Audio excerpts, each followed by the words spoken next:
Hello, I'm Karen Morgan with AARP Maryland. Thank you so much for joining us for this teletown hall about fraud and scams. Today, June 15th, is World Elder Abuse Awareness Day, and we will be discussing the AARP Fraud Watch Network and Maryland Protect Week 2023. Millions of Americans are subjected to fraudulent schemes every year, resulting in tens of billions of dollars landing in the pockets of con artists and other unsavory criminals. AARP Fraud Watch Network is designed to give individuals access to proven tools and resources to help protect them, their families, and friends from identity theft and fraud. It's free and it's open to everyone of any age, AARP members and non-members alike. To sign up, you can call 877-908-3360, or you can visit our website, aarp.org/Fraud Watch Network. That's aarp.org/Fraud Watch Network. On the website, you can also find info on the latest scams and have a chance to share your stories on our scam tracking map. Now, sadly, identity theft and other forms of fraud pose a serious threat in Maryland.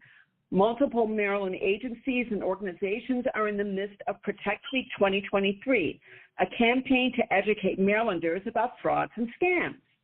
So today, we will talk with the Maryland Comptroller, U.S. Attorney for the District of Maryland, and the Maryland Attorney General's Office about proactive measures we can take to protect ourselves and our families from identity theft and fraud through many resources, including the AARP Fraud Watch Network. Now, before I turn to our guests for comment, please note this is an interactive forum, and you'll have a chance to ask questions live on the call. If you would like to ask a question at any time during this call, just press *3 on your telephone keypad to be connected with an AARP representative who will note your name and question and place you in the queue. Now, the sooner you press *3, the sooner you will be online with our guest.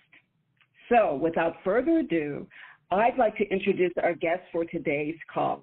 We are joined today by Maryland Comptroller Brooke Lierman, United States Attorney for the District of Maryland, Erik Barron, and Director of the Maryland Attorney General's Consumer Protection Division Mediation Unit, Karen Straughn. Thank you so much for being here. So, Comptroller, as our first guest, Maryland Comptroller Brooke Lierman, please tell us, what can older adults do to protect themselves from becoming a victim of fraud? Well, thank you so much for convening us here today on World Elder Abuse Awareness Day. This is such an important topic, and I am the new Comptroller of Maryland, and certainly combating fraud is top of mind for me and for everybody in the Maryland Office of the Comptroller. This is a team effort, and I'm so honored to be joined by our U.S. Attorney and the Attorney General's Office, and of course, value our partnership with AARP. So, I do want to start by just assuring listeners that our office takes scams and fraud incredibly seriously, and we work closely and in partnership with our state and federal partners to hold individuals who are doing these crimes accountable. We are constantly vigilant about the work, information that comes into our office. We are always sharing information with the press on scams that we are finding so that they can alert and spread the word as well. But of course, out there, everybody's got to look out, for what's coming in that they're seeing. So having a healthy level of skepticism is warranted in this day and age, unfortunately. When somebody calls you, if you don't know their phone number, if you don't know who they are, if they're emailing you or they're knocking on your door even, just bringing a healthy level of skepticism to that conversation is important. I also try to remind people that you don't need to feel obligated to engage with a caller that you don't know. You can hang up. People should never click on links in text messages if you do not personally know the sender. And that goes for emails as well, right? If you have an email coming in, check that. It might say the name of a friend, but check the email address as well to make sure that it's the right email address. And of course, it's so important to remember and to remind one another, we just don't give out personal information, bank account numbers, social security numbers, and more. It's almost never necessary to give that out over the phone. So make sure that information is staying with you and your trusted long-term advisors. Finally, I'll note, if you're not sure of the source of a call, a text, or email, it's best that you hang up and reach out directly to someone in that office. So say it's somebody calling and they say that they're from the bank that perhaps you used to bank at, or maybe it's a bank in your town, but you don't know for sure. You can always say, thank you, I'm not interested, hang up, and then call back. Look up the number for that bank or that entity and call back yourself to make sure that you're speaking with somebody who's actually from that entity. So I just, encourage people to be vigilant, to be a little skeptical these days, to protect yourselves. And we are your teammate and partner in that effort. Thank you.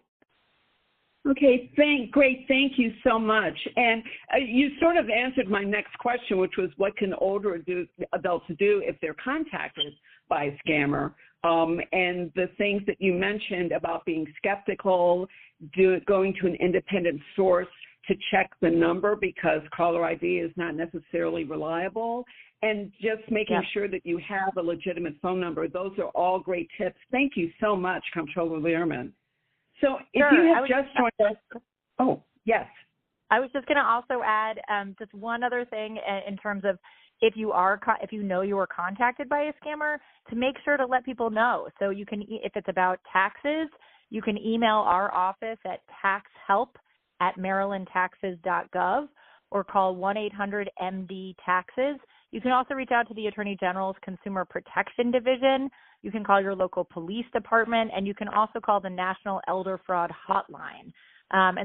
Or just call a relative and let them know what happened and ask for their help to contact authorities. But it's important that we report this so we can help stop it as well.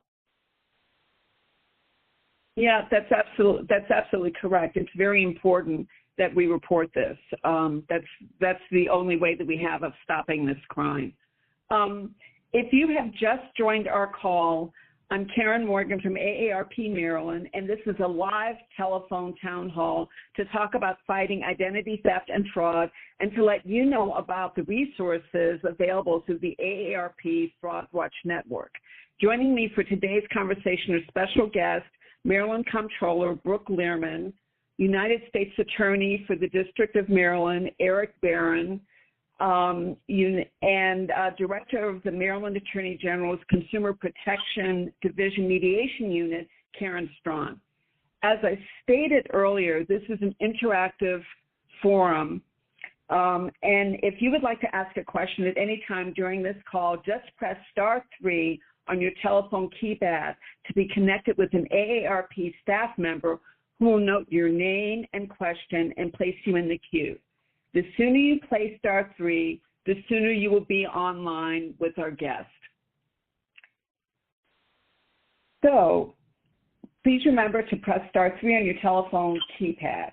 And so why don't we take a couple of questions? Reva Bullock, you are on the line with our guest. Please ask your question. My question is this. I have a phone and a portable, et cetera, and my phone tells me when somebody calls me and it says scam, and when I see that, I don't answer it.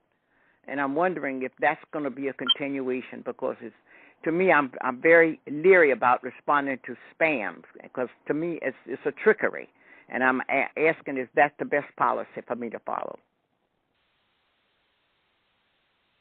So if one of our guests could take on and answer that question, that would be great.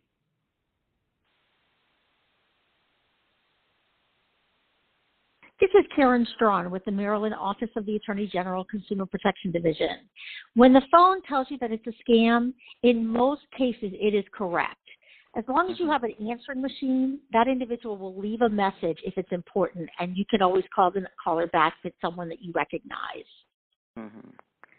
And my policy is when I see my phone says to me it's a scam, I don't answer it. I just press that off because I'm leery about scams. I really am. So that's and I'm happy to hear your report on this particular issue. And it is, but fortunately, as I said, my phone says it's a scam, and if that says it, I just don't speak. I just press the button to let it off. Mm-hmm. Thank you so much. Yes, that's a great policy. Thank you so much for your question, and Reva Bullock, and we're going to take one more question. Tommy Musgrove from Springdale, you are on the line. Please ask your question of our guest.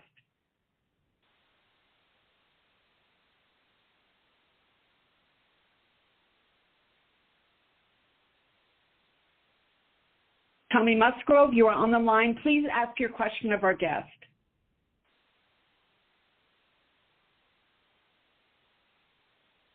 Yes. Yes, I want to know if law enforcement is really, really serious about the telephone scams and stuff.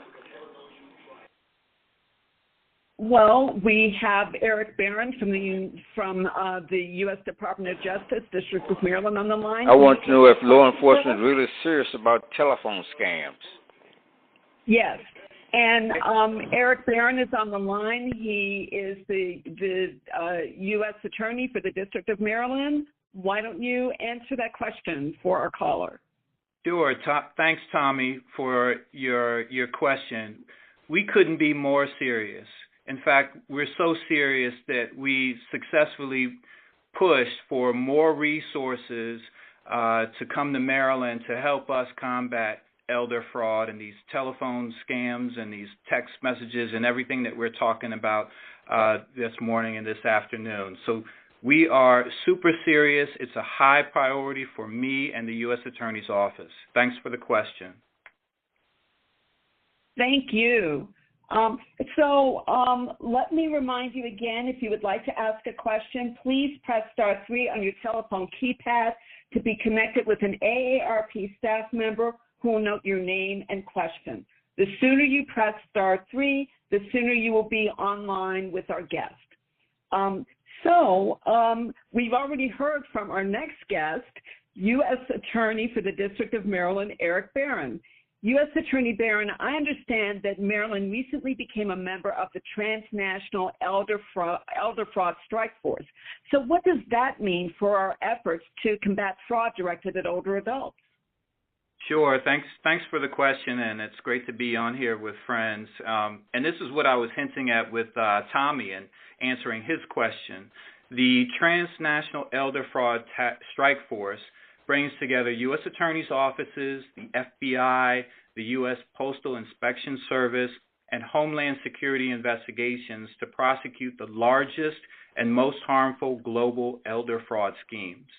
We are able to identify and prosecute fraud schemes with bad actors overseas, such as lottery fraud, romance scams, and tech support schemes with victims in Maryland and throughout the country.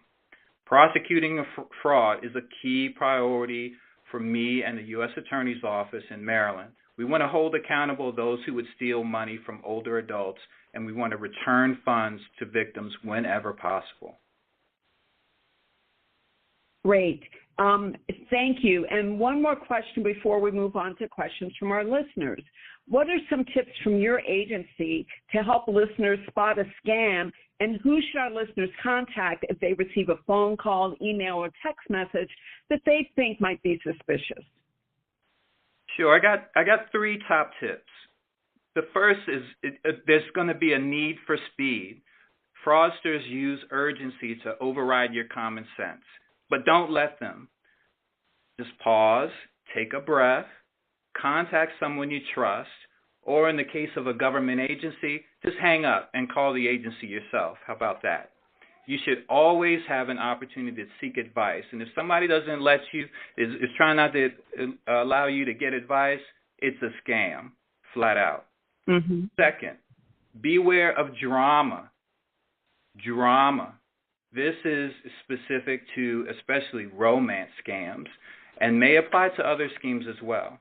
But in a romance scam, things start to escalate quickly. And then the scammer has some dire situation. They're in legal trouble, or there's a major illness, or some big business deal gone sour, and they need money fast, like now. Now remember, if you don't know a person in real life, you don't know them. Again, if you don't know them in real life and you just know them online, you really don't know them. So just beware of the drama. And number 3, look out for certain payment methods. Be wary of the need for a payment in cash or a money order or wire transfer or cryptocurrency. Also remember that gift cards are for gifts. They're not for payment. And so you also asked for contact information. I would encourage everyone within earshot, contact the National Elder Fraud Hotline. The number is 833-FRAUD-11. That's 833-372-8311. Report to ic3.gov, Internet Crime Complaint Center, and you can file a complaint or report online there. Those are great tips. Thank you so much. So let's take a couple of more questions from our listeners before moving on. We have a question from Devorah Ford from Baltimore. You are live with our expert panel. Can you please ask your question? Yes, okay. I'd like to know, do you have mail fraud? Okay, because I received a letter in the mail from Public Clearinghouse stating that I want money. Stating that I want. What is your question? And they were sending me a check. So I want to know, is this a fraud, or do they have, frauds for that? So your question is, you get a lot of mail that seems like a scam. It sounds like you're wondering what maybe you should watch out for? Yes, because I received a check in the mail for Public Clearinghouse. Okay. I'm happy to. Do they have fraud for Public Clearinghouse? Okay, Understood, it sounds ma'am. like one of our panel wants to help with that. Sure, I'm happy to take that. Hi, ma'am. Thanks so much for calling in. So anything that looks like a check, but you didn't expect it or didn't receive it, I would encourage you to take it to your bank and ask them about it to make sure that it's real or official. If there's information, you said it came from Publishers Clearinghouse. That's a little bit, I don't know what it says, but if there is a phone number of an organization, you can call that. But I would encourage you to take it to your bank and check with them, or share it with a trusted relative as well. Also, I would say sometimes if it looks like something's too good to be true, it usually is, right? Take a moment, look at where the message came from. If it looks official or came from a government agency, you can look up that agency online.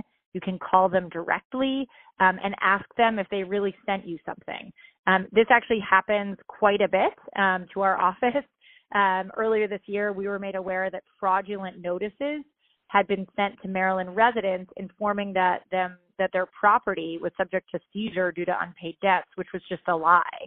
The comptroller's office hadn't sent notices like that. They were inaccurate, but people called our office directly and said, hi, I received this notice. It says it's from your office or it has to do with you. Can you tell us about, is this true? And we were able to find out that those had been sent out. We then sent out notices to make sure that people were aware that those were not real. So I would just encourage you to look up the organization online, call them. If it is a check, you could also take it to your bank and talk with them about it to get a second opinion. Okay. So they'll let me know if it's the check is for real or what. Exactly. Okay, then. Thank you so much. All right. Thank you so very much much for the information. Thank you. Thank you for that, and thank you for that answer. And let's try and take one more question. We have Mary from Baltimore. You are on the line. Please ask your question of our panel. Yes, my question is, I get phone calls from Medicare, but they say they from Medicare, but they all foreign, in the foreign language and stuff. And then they ask you kinds of questions like you have knee pain and stuff like that. Where is this information coming from, or is this a fraud too?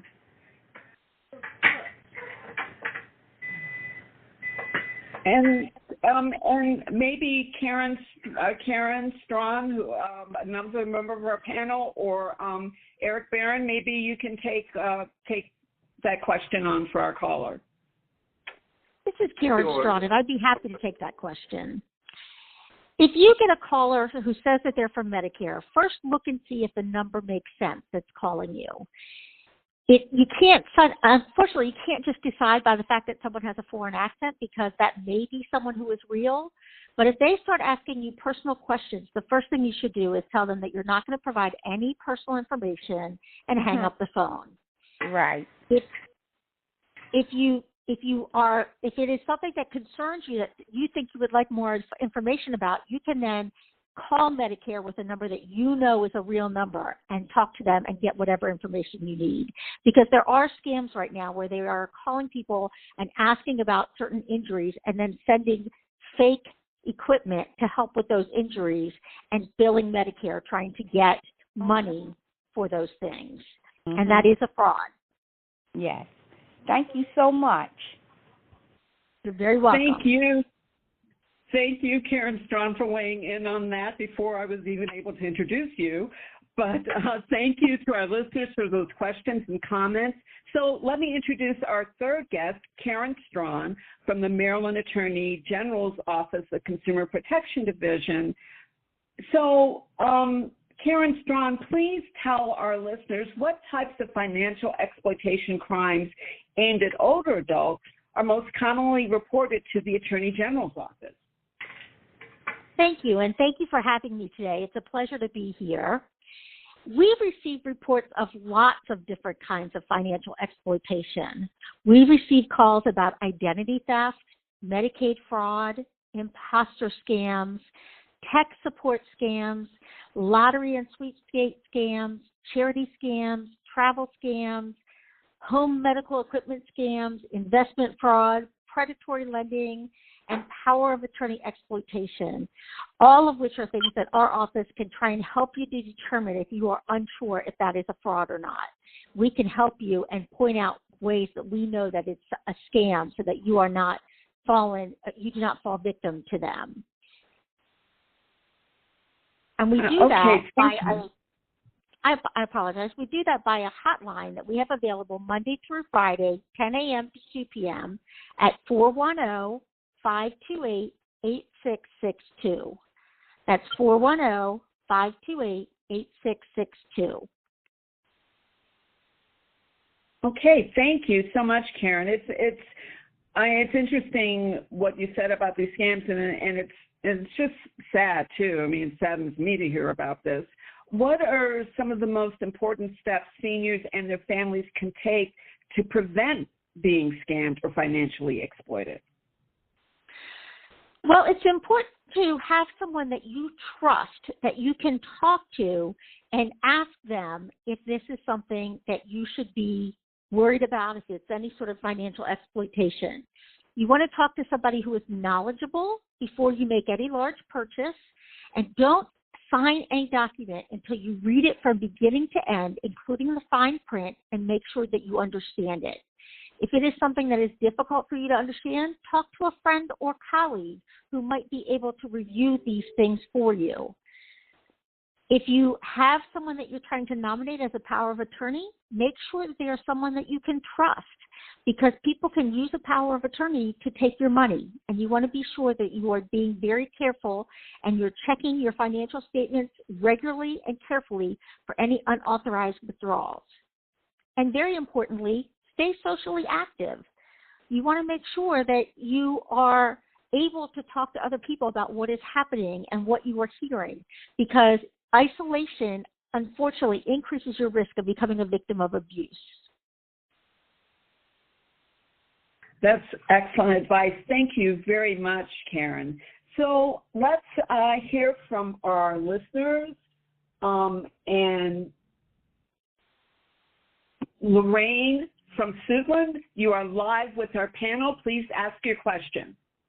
Good afternoon or good morning. Thank you. My question is, when you get these calls, like the ones from so-called Medicare about equipment as well as travel and any others where they assume you have conditions that you don't have, is it helpful to report the phone numbers that they use or what shows up on the call ID when they call? Yeah, Erik Barron, can you take that question for our caller? Yeah, thank you. It's a great question, and the answer is yes. We really need and want to encourage reporting as much as possible. It's that kind of reporting that allows us to connect the dots and investigate and hold wrongdoers accountable. So thank you. Is there a number or hotline that we should use for that? Well, it's the hotline number, and I'm happy to give it again. Thank you again for the great question. It's the National Elder Fraud Hotline is 833-FRAUD-11. That's 833-372-8311. I'm going to put that up on my. And while you do that, we're going to take another call. Thank you so much for that question. We are going live to Jerome from Severna Park. You are live with our panel. Please ask your question. Yeah, my question is with AI. People get on the telephone, it says, this is a live, you're going to be recorded. Not only are they recording your voice, but they might be recording my grandchildren's voice. Get a call from one of the grandchildren, they're in trouble. They need money. What can I do to prevent from them recording my voice, recording even my kids? I know something is trying to go through Congress right now to try to reel this in a little bit. What can you guys do to help in that area with AI that's coming out right now? Sure. And Karen, I was going to say, Karen, why don't you take that question for our caller, please? Sure, I'd be happy to. And thanks for that question. It's a difficult situation when you hear someone that sounds like your loved one, but you shouldn't be fooled. Take the normal precautionary steps that you would take.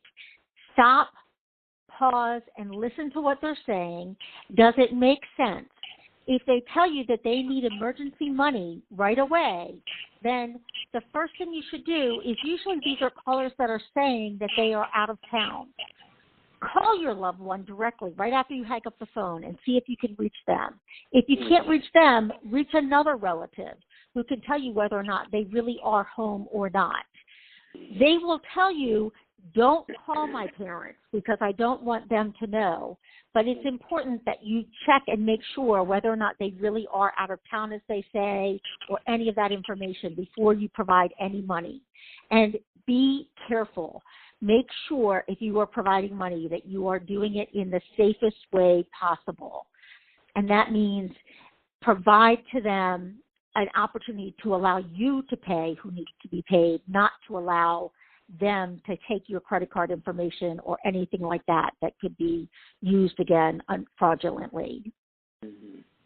Okay. But you should know that in most cases, even though it sounds like your relative, it's going to be a fraud. So make all the careful steps to check what you are doing and make sure that it's not a fraud. All right. Thanks so much. I appreciate it. Mm-hmm.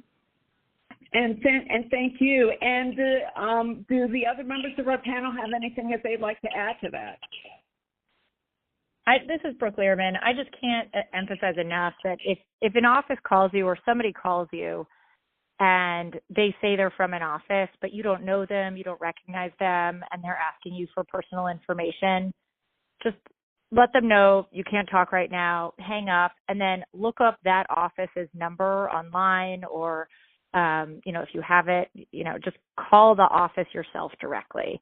That's really the only way to make sure that you're calling the legitimate office. And that goes for, with AI as well, right? With AI technology being used more and more, maybe they're using it, scammers using AI technology to say they're from a certain division or a certain office or from Medicare or Social Security. You don't know that. So just, say, hi, can't talk right now, bye, hang up. And call Social Security or call Medicare yourself and say somebody just called me, and ask to speak to a customer service rep to get your questions answered. And if you do determine it was fraud, let them know, right? Tell them that this happened to you so that they can record it. That's great advice. And we're getting a number of questions. Let me bring another caller on live. Jay from Bethesda. You are on our telephone hall with our panel. Please ask your question. Yeah, a few years ago, we had this do not call policy. You could sign up for it. I think the FCC was the enforcer. Either the law expired or they stopped doing the job because you're getting trillions of calls every single day. That's obviously a bit of an exaggeration. But what happened to do not call? Does it still exist? And how was it enforced against these scammers? Well, let's see. And who on our panel would like to take that question? Why don't we go with Erik Barron?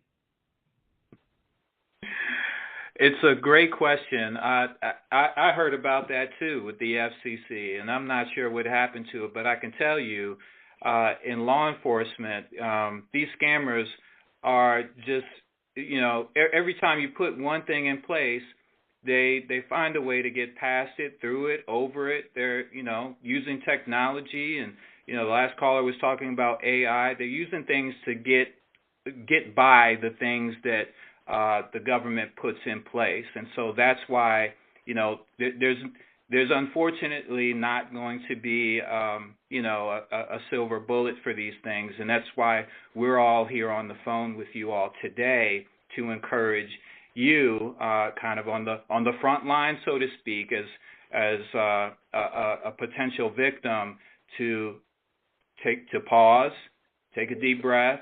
Don't go for the drama or the need for speed, and hang up. Hang up and call the agency, the real agency, back to see if they were calling you for something. Don't give up any personally identifiable information. Don't give any healthcare information. If it sounds like somebody that say, well, let me call you back. We need to be, ever vigilant and skeptical about any unsolicited phone calls, text messages, or emails, because we do our best. Our legislators do their best to pass laws and implement things to stop these fraudsters. But nothing's going to be as good as you being careful as possible when someone calls you with a scam. That's absolutely right. I agree with everything that the U.S. Attorney said. This is the Comptroller. I would also add the Do Not Call registry still exists, so you can go register your number if you're not sure if it's there at donotcall.gov. donotcall.gov. You can also report unwanted calls, register your phone there, and whatnot. But of course, that doesn't guarantee enforcement. But I think it's certainly better than nothing. But U.S. Attorney Barron is absolutely right. It's these are scammers for a reason, right? They're gonna flip through and keep trying new things, and so we have to just keep staying vigilant. Yeah, unfortunately, the criminals don't abide by the laws, so they're likely to call you even if you are on the do not call list. But legitimate businesses will honor that. So that is at least a little bit of help. And let's take one more question from our audience. Deborah, you are on the line with our panel. Please ask your question. Hi. My question is, I often get emails and they're like bills. They're saying, we're going to bill you $500 for your computer security, or one I got was from Geek Squad. And also, usually, once I fell for it and I called the number, it was for a computer scam, and when they started asking for my credit card information, I said, well, you should already have that. And I hung up and I realized it was a scam. But my question is there some place I can, an email where I can forward these emails and say, is this a scam? Can you confirm that this is a scam? Or, here's an email. This looks really suspicious. You need to check it out. Karen Straughn from the Attorney General's office, why don't you weigh in first on that question? Sure, and that's a great question. First of all, if it is coming from someone that you do not know or you do not do business with, it's going to be a scam. If it is coming from someone, if you look at who it is from and look at the actual email address that's coming to you, then you will be able to determine whether or not that looks like a valid email address. But if you're still not sure and you're questioning whether something is a scam, you could send that to the Attorney General's office. And I'll give you a website, an email address that you can send it to, and they can look at it and in most cases tell you very quickly whether or not it's a scam. And that email address is consumer, okay. OAG dot state okay. Dot MD dot US. Okay. And one other question quickly. My girlfriend told me there's also a scam where they call up on the phone and they try to get you to say the word yes. And somehow they ask you like a yes or no question when you answer. And they use that yes somehow to scam you. Are you aware of that scam and how that works? We have heard of that scam, and it is that they are trying to get you to say yes. The law in Maryland says that if you say yes to something over the phone and you're trying to purchase something over the phone, they still have to send you something in writing that you then can sign before you actually purchase the item. So although we hear about that a lot, and that's what they're trying to do, is to make it sound like you agreed to purchase a particular item, they're still going to have to send you something in writing. So it's not as scary of a scam as it seems to be in Maryland, but in other states that may be a problem. I do want to step back one moment to your email question and just remind you not to link on any attachments or link on any links within the email if you think it's possible that it's a scam. That's excellent advice. Also, a final comment. A few times when I've been on the internet, like I'll get emails and it'll say, "Oh, take this survey and you'll get money," and then it's not money. It's like.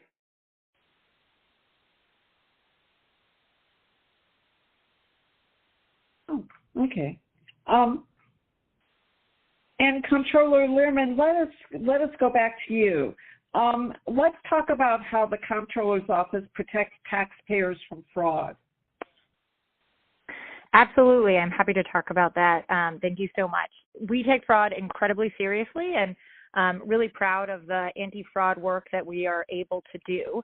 And we've just got to, we're going to keep doing it, and we have to keep continuing to keep up our efforts. So year to date, so I'll tell you right now, we have something called the Questionable Return Detection Team, our QRDT division, and that team is really focused on checking out our people's tax returns, seeing what they're filing, understanding them.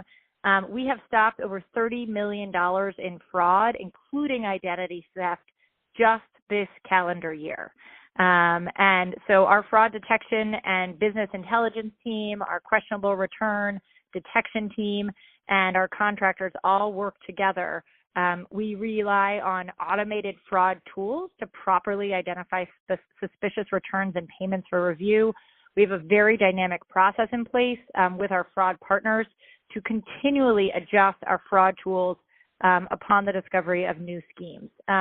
We also make sure that we are alerting the press about problems and fraud that we're finding. So, for instance, on April 13th, we announced that we suspended the processing of electronic tax returns from 13 tax preparers located throughout the state because of the high volume of questionable returns that those preparers were sending in. Before that, we also sent out a notice regarding fraudulent postcards that had gone out to Maryland residents, informing them that their property was subject to seizure due to unpaid debts. That was also untrue.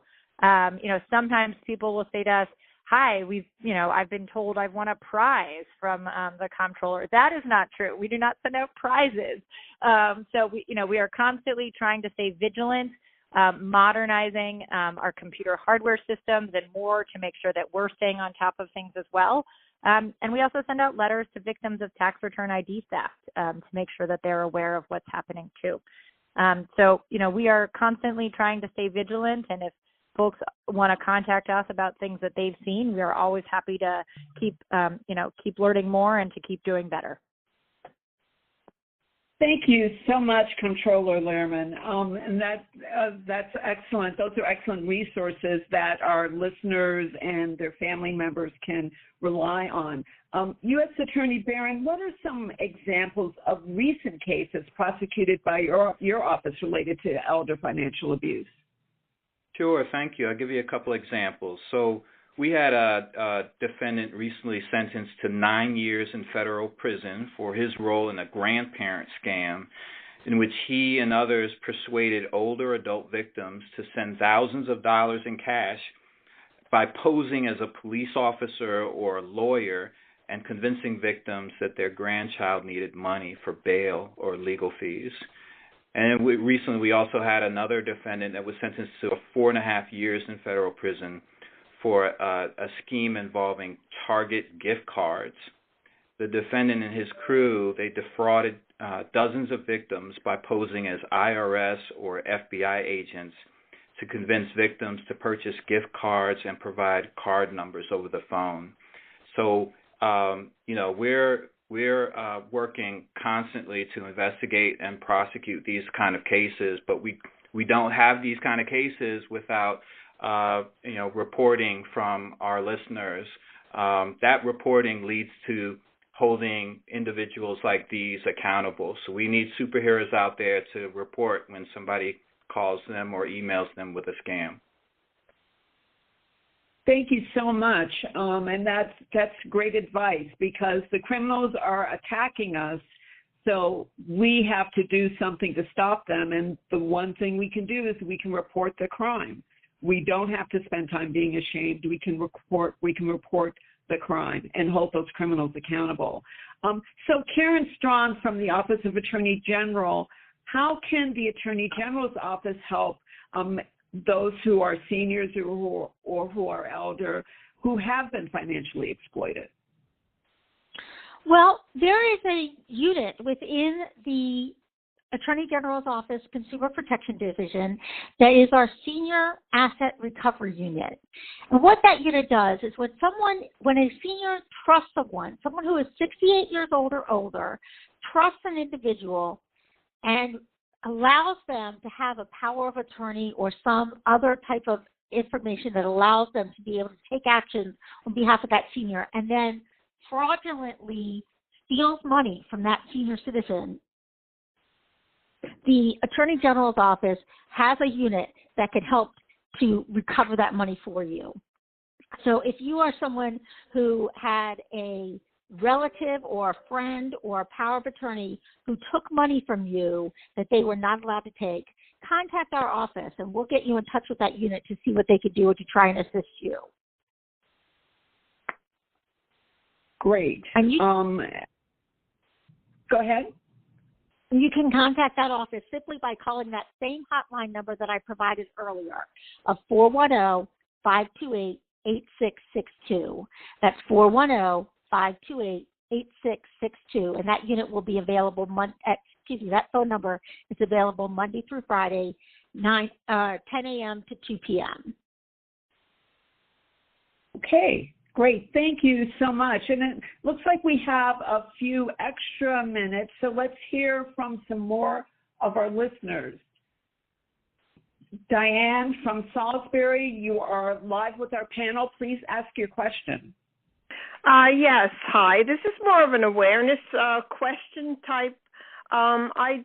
Just before you had called about this conference call, I got a call from someone that I thought was my doctor's office, and it was someone that said, this is medical alert, and we are calling you about your Medicare card that will no longer be used anymore. So we are issuing a new golden Medicare card.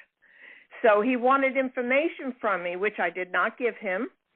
And then we had a few other talks. I said, well, then you need to send me something in writing, or it should be sent out to me, and you should have that information. So I finally got him off the phone, and about a few minutes later, I got a call from your actual number on the back of the Medicare card, and it was the same gentleman. It was the actual number on the back of the card. Huh. It over. I know, it's kind of weird.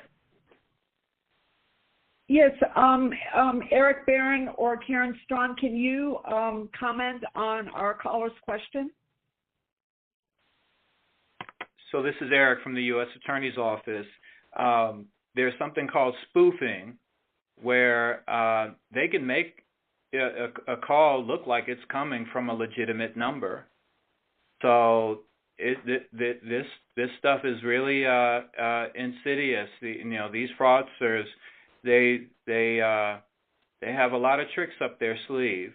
So it may look like a real number, but spoofing, they have the technology to allow them to fake like they're calling from somewhere or someone legitimate. So you still have to be really careful. I know, that's kind of scary. But after I had hung up again, my husband checked it online, the golden Medicare card, and it was a spam. They're trying to sell you something. So it's good that you were on the lookout for that. Karen, do you have anything to add to what Erik Barron had to say? Yes, and that's that it's very important that even if you recognize the number, if they're asking you for personal information, do not provide that personal information, but simply hang up the phone and call the number that you know is a real number back. Because if you call that number, you can trust that you are reaching an individual where you can provide personal information if it is absolutely necessary. But if you are called by someone, you should always know that it is possible that they are spoofing the phone call. And therefore, as U.S. Attorney Erik Barron advised, spoofing is when it makes it appear like a real phone number, but it's not a real phone number. And so if you are calling, you can trust the phone number, but you can't always trust it when it's calling you, unfortunately. Okay, thank you. Excellent advice. Let's see if we can get in one more question before we move to closing comments. Jermaine Williams-Halsey, you are live on our teletown hall with our panel. Please ask your question. Yes, I have two questions. I'll just ask the first one because one already was asked. Is there an official listing of police organizations? They call and they ask, they're police benevolent organizations, and they're calling 3 or 4 times a year for their annual drives, and they're asking for donations. Is there a an official published list that identifies these organizations other than the FOP?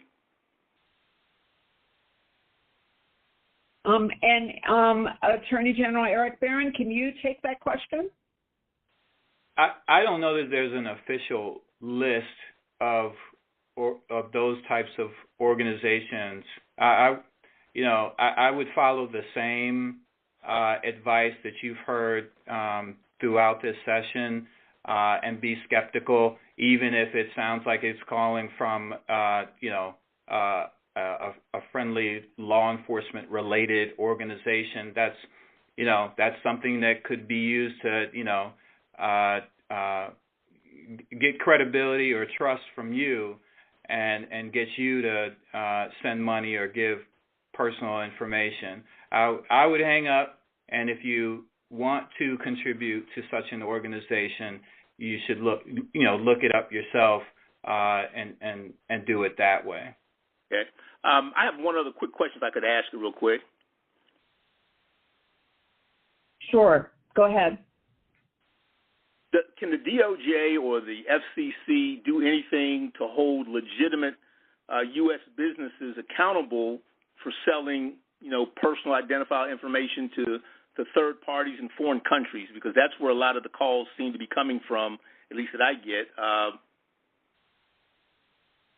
They're definitely from, the phone number might show Connecticut, but then when the person is on the phone, you can barely understand them because of the strong accent. And they might be calling through a trunk line from some other country. U.S. Attorney Barron, can you offer some advice for our caller about that? Sure. Look, a lot of these scammers are pulling together personal information, contact information that we put out there online, and they're getting them from all sorts of different sources, and they're pulling them together, and then they're selling them to other scammers. So, some of what we're telling you here is don't put out your information. It's not necessarily being used by legitimate businesses. Some of it may, some of it may not, but even legitimate businesses get hacked. Legitimate businesses are victims. So your personal information, that's your gold right there, and you should be really skeptical of giving it up to anyone, even a legitimate business, because they might be a victim of a scam. Yeah. All right. Well, thank you. Yes, thank and you. one thing I would. I was just going to add one quick thing, if that's okay. Sure. This is Brooke Lierman. I was just going to add one quick thing because we deal with a lot of tax-exempt organizations. There are some lists out there where you can look up charities. So the IRS maintains a list, irs.gov. You can find it. There's a tax-exempt organization search page at irs.gov. There's also a page called charitynavigator.org, www.charitynavigator.org, where the bulk of nonprofits and charities also register. So those are two places to figure out if there's legitimate 501c3 registered, nonprofit organizations as well. Okay, thank you. Comptroller Lierman, you must have been reading my mind. I was about to mention charitynavigator.org. So thank you. There you go. Sure. So let's move to closing statements from all of our guests as we wind up this amazingly informative teletown hall. Comptroller Lierman, please feel free to provide to our listeners any additional information or advice so that they can prevent fraud from happening to them. Sure. Thank you so much to AARP Maryland for organizing this event. I think these types of events are really important.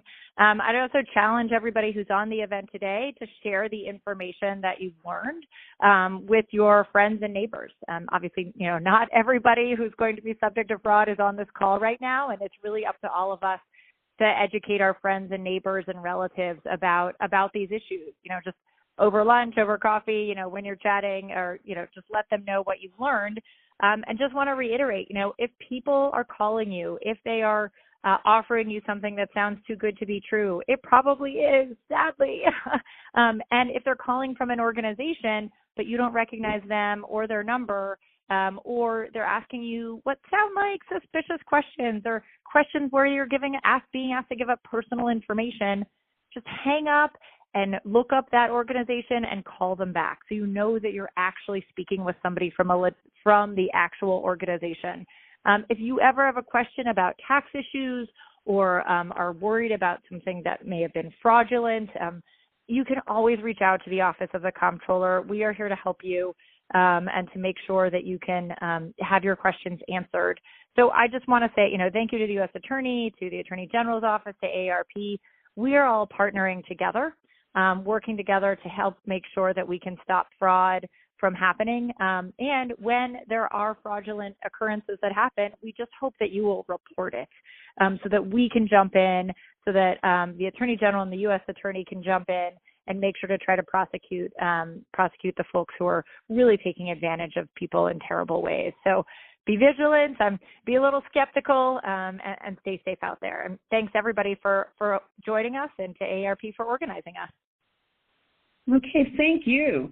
U.S. Attorney Barron, in your closing remarks, would you please remind us of the resources that folks can access if they believe that they've been scammed?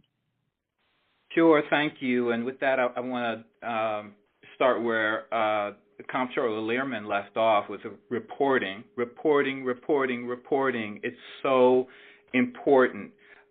You may not have gone for the scam, but sadly, somebody else may have. And so that's why we need you to report so we can connect the dots, we can investigate, and we can, get money back to victims and hopefully deter others from, engaging in these kind of scams. And so I just want people to, go to the Internet Crime Complaint Center, and make a report at there. The website is ic3.gov. I is in Internet, C is in crime, the number 3.gov, ic3.gov. Make a report. We pull these things together and we use them, law enforcement does, to start investigations or to see, how broad, a particular scheme may be. And we do catch these folks, but we don't catch them without reporting. And so you should also call your local police department, which can be helpful, in filing insurance claims or anything like that if you are a victim. And if you need help with any of these things, again, you can call the National Elder Fraud Hotline at 833-FRAUD-11, 833-372-8311. Thank you. Thank you. And Karen Straughn from the Office of Attorney General, in closing, what is one thing you would recommend to older adults that they do to avoid fraudulent accounts from being opened in their name? I would recommend that they put what is called a security freeze or a credit freeze on their credit, because what this can do is it can help prevent identity theft. It will ensure that anyone who is trying to purchase anything under your credit card without your authority will be stopped. And this is something that should be done not only for you, but for your young children, because a credit freeze will also prevent a young child's credit information or Social Security information from being used that they may not know about until they turn 18. So it's important to put a security freeze, which is absolutely free, on your credit report, and that will help to stop any type of fraud. But if you are a victim of fraud and you have given personal information or your personal information has been taken from you, contact the Attorney General's office and ask to speak to the Identity Theft Unit, and they will help you with all the steps that you need to take to limit any loss that may happen to you.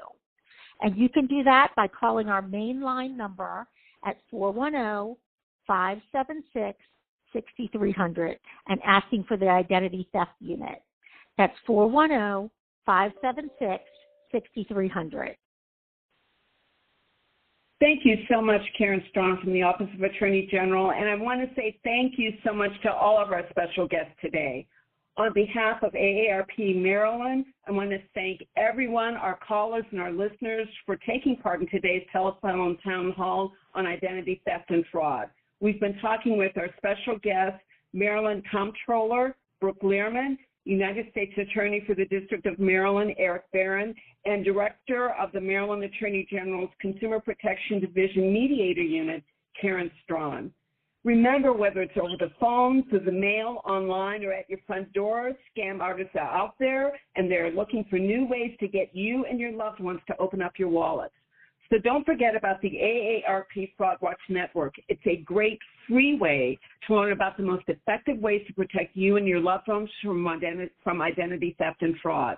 If you haven't had a chance to sign up yet, you can call the Fraud Watch Network helpline toll-free at 1-877-908-3360, and just add your address to the Fraud Watch mailing list.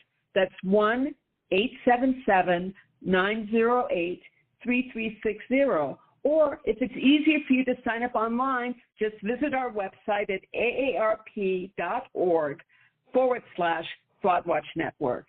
So thank you again, all of you, for participating in the discussion on this important topic.